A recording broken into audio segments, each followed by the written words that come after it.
Zulkifli Yunus, melaporkan. Pemirsa, Panitia Kerja RUU Pilkada DPR menyepakati perubahan syarat ambang batas pencalonan pilkada dari jalur partai hanya berlaku untuk partai yang tidak punya kursi di DPRD.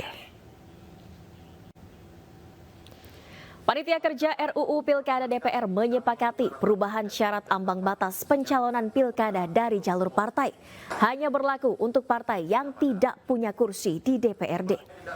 Balik membantah tudingan bahwa rapat hari ini untuk menganulir putusan Mahkamah Konstitusi terkait ambang batas pencalonan di pilkada. Balik mengatur hal itu dan daftar inventaris masalah pasal 40 Undang-Undang Pilkada. Aturan tersebut menindaklanjuti putusan MK tentang syarat parpol bisa mengusung calonnya sendiri dalam pilkada. Sementara itu, aturan syarat pencalonan untuk partai-partai yang punya kursi di DPRD tetap mengikuti aturan lama, yakni minimal 20% dari jumlah kursi DPRD. Dan akhirnya hari ini kita mendapatkan mencalonkan. Bisa. Itu partai non-sit boleh mencalonkan. Tapi kan yang punya kursi kemarin juga ditulis. Yang punya kursi itu tetap dia mengacu ke 20%. Jadi nggak bisa di-mix, kacau nanti kalau ini pakai sebagian pakai kursi, sebagian pakai suara, itu nggak bisa. Nanti ke KPU-nya gimana? Ya kan? Jadi ini pasangan calon misalkan, satu pakai satu kursi, sisanya ditambah dengan suara sah, itu nggak susah nanti. Ya kan? Mengesahkan pasangan calon susah, ini sudah benar sekali. Dia mengatur sedemikian rupa supaya tidak debatable. Jadi pasangan calon ini benar-benar clear siapa yang mengusung. Persentase sudah dicantumkan. Jadi nggak ada yang kita lawan dari putusan Mahkamah Konstitusi, nggak ada. Sebelumnya, pemirsa, rangkaian rapat pembahasan revisi Undang-Undang Pilkada digelar di DPR. Rangkaian dimulai dari rapat balik yang digelar pada pukul 10 pagi tadi. Dalam rapat balik hari ini, DPR bersama dengan perwakilan pemerintah membahas perubahan rancangan Undang-Undang Pilkada. Pemerintah diwakili oleh Menteri Dalam Negeri Tito Karnavian dan Menteri Hukum dan HAM Supratman Andi Aktas. Dalam rapat balik pagi tadi, DPR membantah isu pembahasan RUU Pilkada digelar mendadak.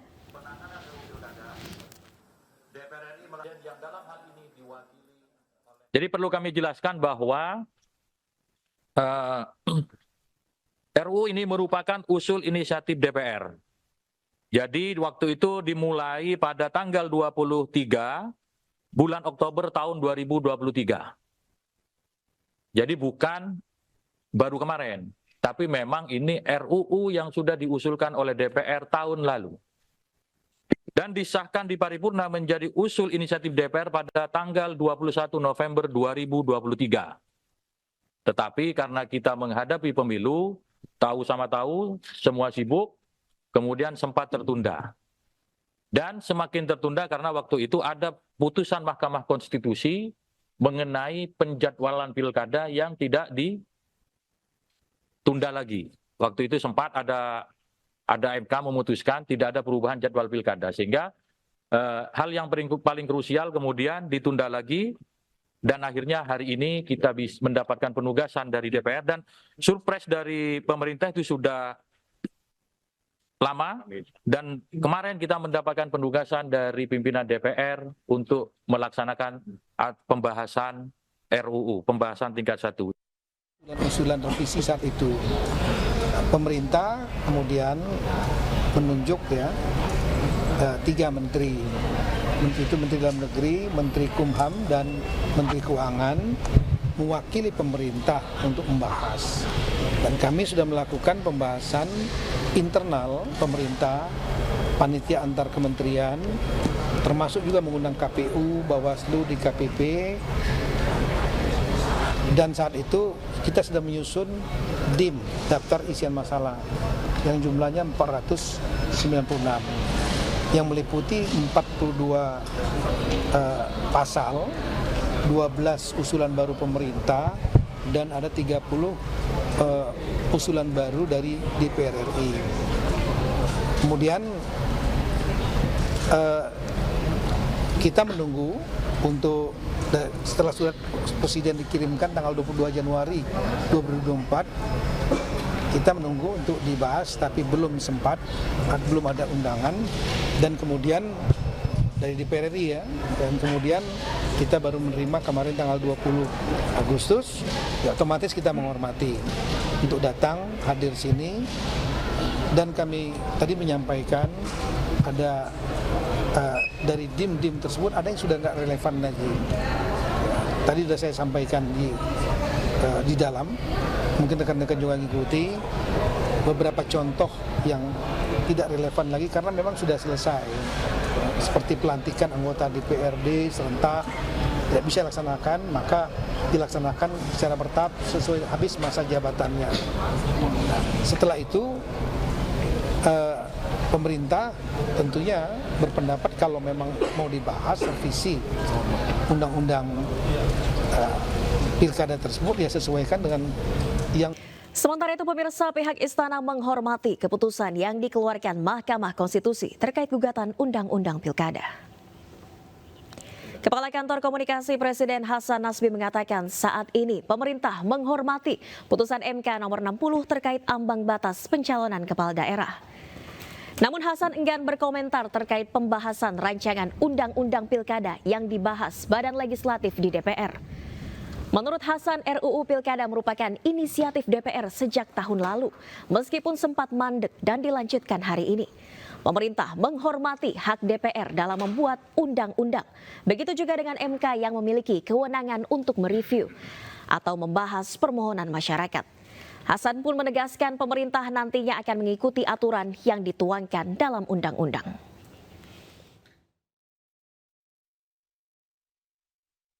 Kita hormati aja hak masing-masing ya. Kan ada Kamar Yudikatif yang kemudian menjalankan kewenangannya. Kayak seperti MK misalnya juga menjalankan kewenangannya untuk mereview atau membahas permohonan masyarakat yang ingin judicial review dan mereka sudah mengeluarkan putusan. Tapi kita juga harus menghormati hak DPR sebagai lembaga legislatif yang punya kewenangan juga untuk membentuk undang-undang. Jadi saya minta jangan berpersangka macam-macam dulu. Kan sidangnya live ya. Teman-teman bisa lihat live ya. Sidang-sidang di DPR itu apakah mereka kemudian mengakomodir keputusan lembaga-lembaga tinggi negara tadi atau tidak gitu. Apakah mereka sejalan dengan keputusan lembaga-lembaga negara tadi atau tidak. Misalnya MA mengeluarkan putusan, diakomodir nggak putusannya?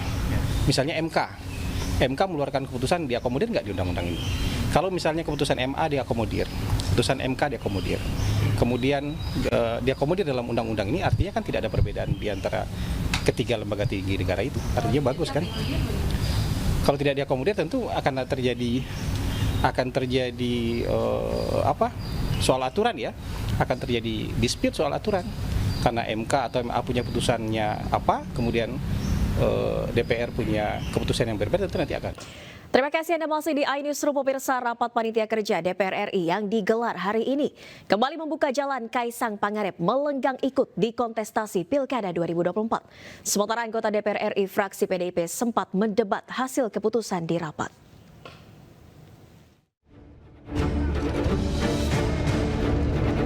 Langkah putra bungsu Presiden Jokowi di kontestasi Pilkada 2024 kembali terbuka. Sebelumnya, Kaisang Pangarep dipastikan gagal ikut Pilkada Jakarta akibat putusan Mahkamah Konstitusi yang mengatur batas usia calon minimal berusia 30 tahun saat pencalonan.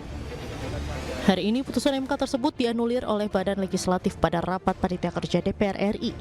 DPR akan kembali pada RUU Pilkada putusan Mahkamah Agung yang mengatur batas umur calon berusia 30 tahun saat pelantikan. Itu artinya langkah Kaisang di Pilkada Jakarta bisa dilanjutkan. Sementara anggota DPR fraksi PDIP Putra Nababan sempat mendebat pimpinan rapat karena dianggap memutuskan untuk kembali menggunakan RUU Pilkada putusan MA tanpa persetujuan seluruh fraksi yang ada di ruang rapat. Setuju ya, merujuk kepada Mahkamah Agung ya. Lanjut. Pimpinan ini setuju atas apa ini pimpinan? Yang pilihan MK, Mahkamah Agung putusan kan ada 2 putusan pengadilan. Fraksi PD sudah kita kasih kesempatan ngomong. Fraksi yang lain kan juga punya kesempatan untuk ngomong, punya hak yang sama. Oke, terus yang diputuskan apa? Merujuk kepada putusan Mahkamah Agung. Mayoritas. Sudah dihitung per fraksi pimpinan? Siapa yang setuju, siapa yang tidak setuju? Udah kelihatan dari tadi itu. Tadi kalau nggak salah baru 2 yang ngomong. Silakan lanjut. Bapak Ketua. Pimpinan. Ya nggak perlu mengatur fraksi yang lain. Yang penting fraksi PD sudah menyampaikan pendapatnya. Fraksi lain menyatakan persetujuannya, ya urusannya fraksi lain-lain gitu. Saya kira fair aja kan. Kita kan tidak Pimpinan, saya kira kita lanjutkan supaya bisa kita bahas di selanjutnya, pimpinan. Peraturan dari dua lembaga tinggi negara tersebut dianggap saling bertolak belakang. Namun demikian, dengan kesepakatan Badan Legislatif DPR RI yang lebih memilih menggunakan putusan MA, menjadikan Kaisang Pangarep berpeluang maju di Pilkada Jakarta 2024. Tim Liputan iNews melaporkan.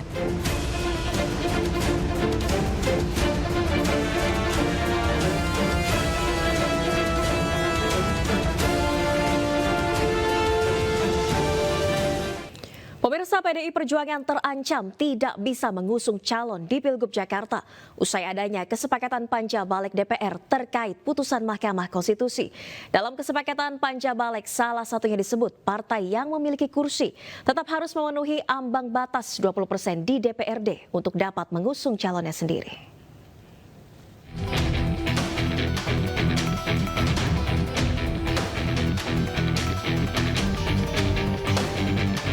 Panja Badan Legislatif DPR RI dalam rapat yang digelar pagi tadi menyepakati revisi Undang-Undang Pilkada terkait persyaratan calon untuk maju di Pilkada. Namun ada yang berbeda dari putusan nomor 60 yang diketuk Mahkamah Konstitusi Selasa kemarin. Dari beberapa poin yang diketuk MK, tidak seluruhnya diterapkan, melainkan dikompilasi dengan aturan yang sebelumnya ada. Salah satunya pasal 40 ayat 1 terkait syarat batas kursi yang sebelumnya diubah oleh putusan MK kini dikembalikan lagi oleh Balik. Dalam pasal ini disebutkan partai yang memiliki kursi tetap harus memenuhi ambang batas 20% di DPRD.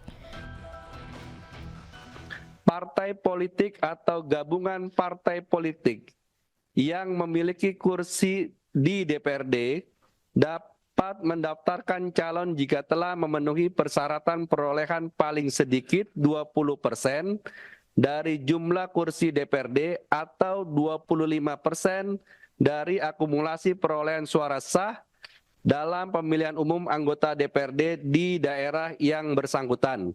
Dan dibubarkan. Ini mutandis ya sampai 179 ya. Setuju? Menanggapi hal ini, fraksi PDIP menilai janggal kesepakatan Panja revisi Undang-Undang Pilkada terkait syarat pencalonan kepala daerah bagi partai politik yang memiliki kursi di tingkat DPRD. Pimpinan rapat juga langsung mengambil kesepakatan tanpa meminta pandangan fraksi. Tadi dipaparkan itu tidak diberi kesempatan kepada setiap fraksi untuk menyampaikan pendapatnya. Langsung digedok. Nah, setelah itu tutup ya sudah kita masuk sekarang kepada tahap berikutnya, tim sin. Ya sudah istirahat. Lalu kami minta untuk di print. Ya, setelah di print itu ternyata justru bertentangan dengan keputusan Mahkamah Konstitusi. PDI Perjuangan yang awalnya mendapat angin segar usai putusan MK kemarin kini terancam tidak bisa mengusung calon di Pilgub Jakarta. Sebab jumlah kursi PDIP di Jakarta hanya 15, sementara batas minimalnya 22 kursi. Di sisi lain tidak ada partai lagi yang bisa diajak berkoalisi, lantaran sudah bergabung dengan Koalisi Indonesia Maju untuk mendukung mantan Gubernur Jawa Barat Ridwan Kamil. Dengan demikian, Anies Baswedan yang digadang-gadang akan diusung PDIP juga terancam tidak mempunyai peluang. Dari Jakarta, Tim Liputan iNews melaporkan. Ya pemirsa, kesepakatan Panja Balik DPR RI soal revisi Undang-Undang Pilkada memicu reaksi di masyarakat. Sejumlah tokoh dan influencer serta publik figur ramai-ramai memposting gambar Garuda berlatar belakang biru dengan tulisan peringatan darurat di media sosial X. Gambar ini ramai diposting usai keluarnya kesepakatan Panja Balik DPR yang diduga menganulir putusan Mahkamah Konstitusi yang baru-baru ini diketok palu.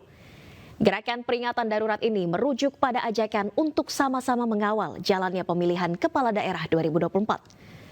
Sementara itu, menanggapi DPR yang tidak menjalankan putusan MK ini, rencananya Kamis esok Aliansi Buruh akan menggelar unjuk rasa di gedung DPR. Aksi digelar untuk mendesak agar DPR tidak mengubah dan melawan putusan Mahkamah Konstitusi terkait syarat pilkada.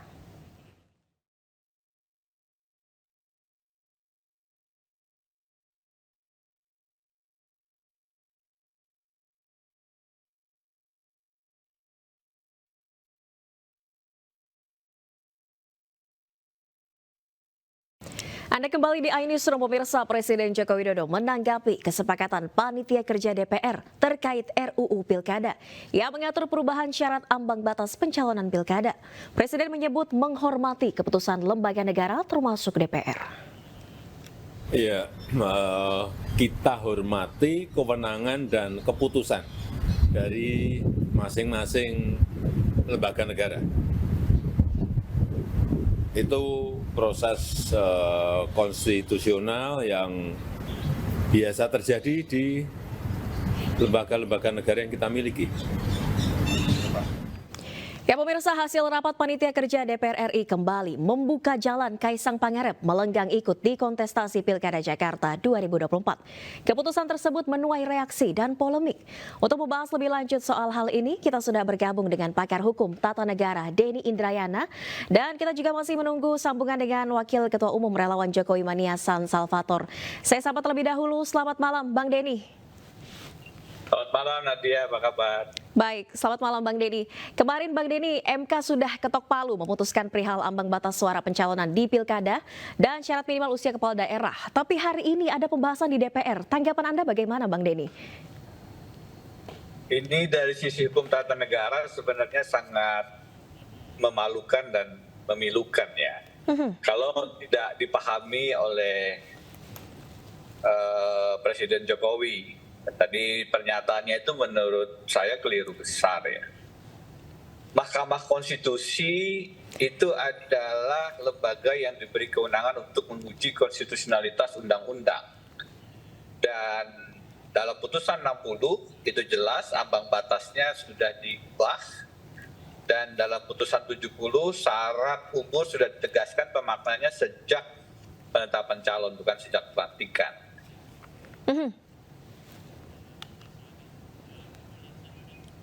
Bang Denny, yang merupakan halo, silakan dilanjut Bang. Ya, Siap. Yang merupakan keputusan final and binding. Terus DPR itu menganulir dan mempolitiking putusan Mahkamah Konstitusi, tidak patuh pada putusan Mahkamah Konstitusi, dan DPR seakan-akan, Presiden Jokowi seakan-akan menggunakan bahasa yang manipulatif bahwa ini adalah bentuk penghormatan kepada lembaga-lembaga negara. Keliru. Putusan Mahkamah Konstitusi harus dihormati dan dilaksanakan. Yang dilakukan oleh DPR, partai-partai, dan itu adalah koalisi pemerintah Presiden Jokowi, justru adalah membatalkan, melecehkan putusan Mahkamah Konstitusi. Ini melanggar Undang-Undang Dasar, dengan terang benderang melanggar Undang-Undang Dasar.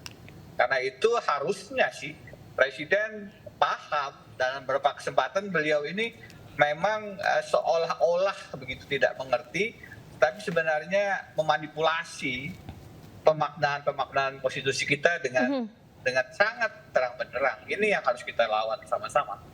Oke, Bang Denny, yang jadi pertanyaan ini kan klausul mana yang akan kita gunakan? Di satu sisi, putusan MK kemarin bersifat final dan mengikat, sudah harus berlaku sejak ketok palu. Tapi di sisi lain juga DPR memang memiliki kewenangan untuk menghasilkan produk hukum seperti ini. Mana klausul yang akan kita gunakan untuk Pilkada tahun ini? Begini, kalau orang hukum tata negara paham, Mahkamah Konstitusi itu punya kewenangan final and binding menguji undang-undang. Putusannya mengikat.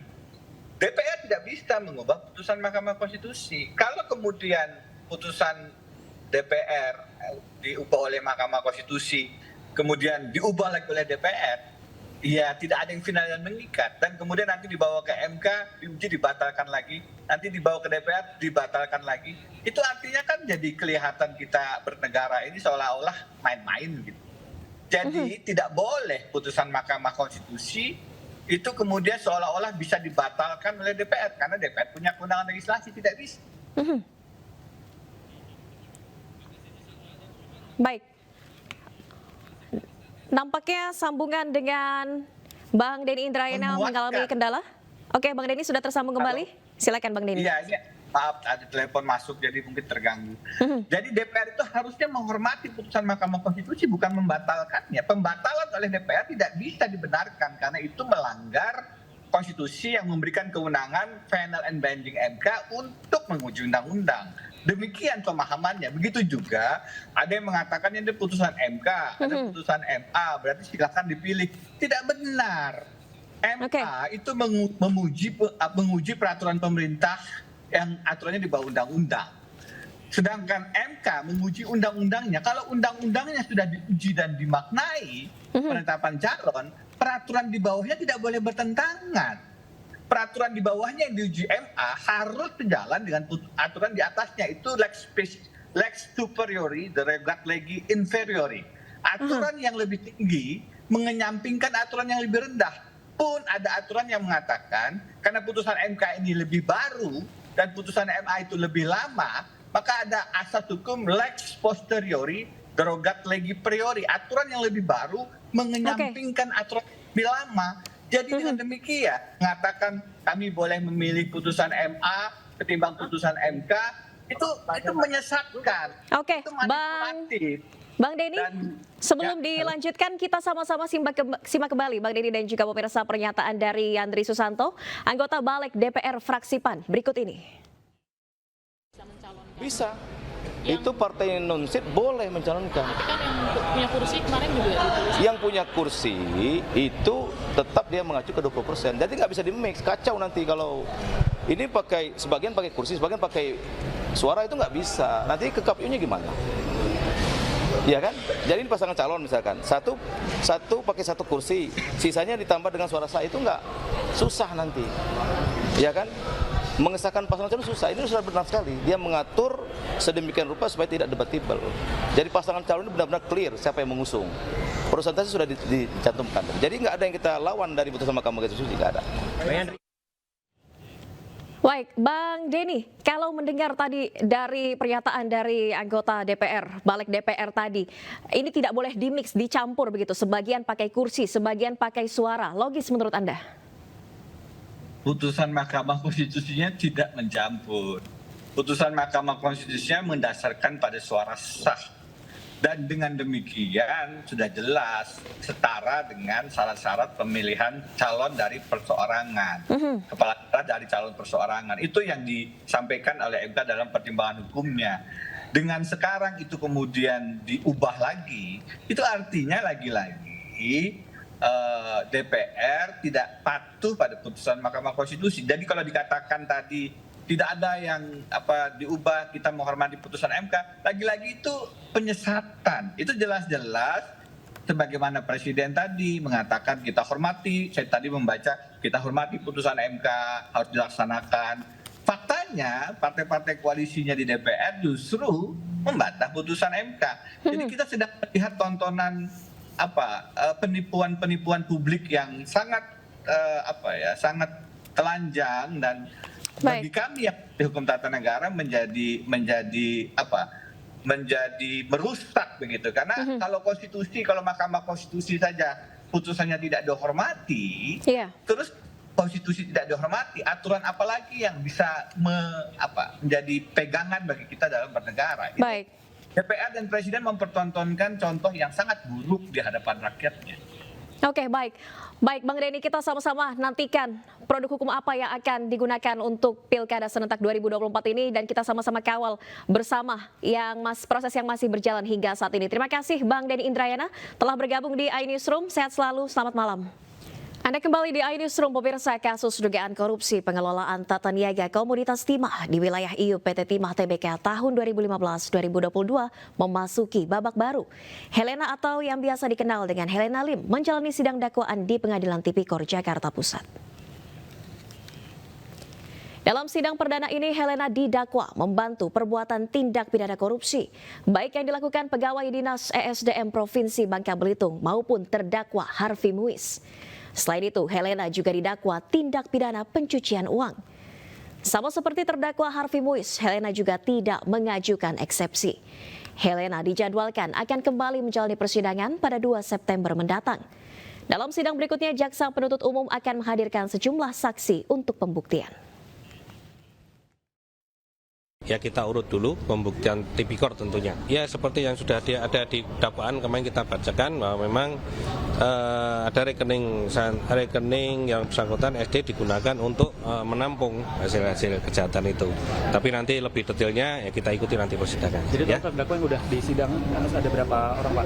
Yang sudah kita bacakan dakwaannya ada 1, 2, 3. Kurang lebih 7 orang ya, terdakwa sekarang. ya. Nanti menyusul pada hari-hari berikutnya kita nunggu penetapan persidangan.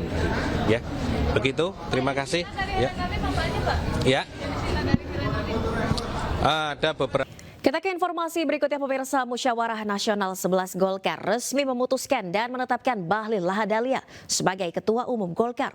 Bahlil terpilih secara aklamasi.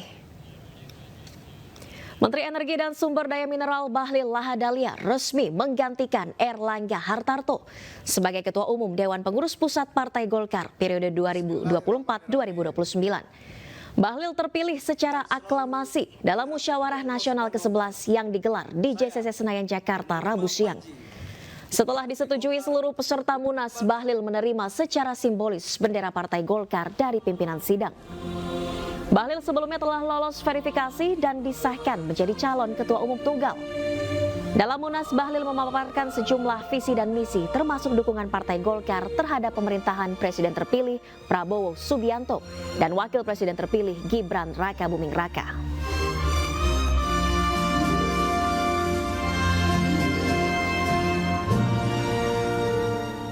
Saya menanyakan apakah seluruh hadirin yang hadir para peserta Munas 11 setuju untuk kita tetapkan Bapak Bahlil Lahadalia menjadi Ketua Umum DPP Partai Golkar periode 2024-2029.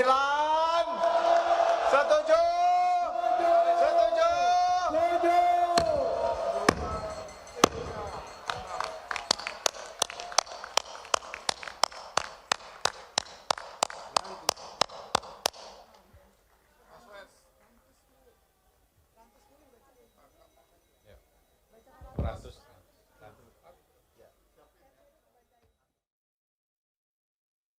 Yang sudah bagus kami tidak berubah, karena sebabnya keberlanjutan. Yang sudah bagus tidak dirubah, yang belum bagus akan dicek untuk dibuat bagus. Ya, Partai Golkar ini partai dewasa, jadi nggak mungkin yang sudah diputuskan yang sudah bagus kita rubah. Tapi kalau yang belum bagus, kita harus melakukan perbaikan secukupnya, perbaikan terbatas. Yang kedua menyangkut dengan target 2029, setiap partai politik di bangsa ini berkeinginan untuk menjadi yang terbaik. Setiap partai politik, apalagi Golkar. Dan sekarang kan Golkar sudah menjadi posisi kedua. Dan ke depan kita harus mendapatkan kursi yang lebih banyak lagi dari yang sekarang. Wallahu a'lam bishawab, siapa menjadi pemenang, tapi kita ingin untuk menjadi yang terbaik. Kita ingin untuk kursi kita lebih banyak. Dan di pilkada ini kita juga ingin menjadi yang terbaik dari sekian partai politik yang ada.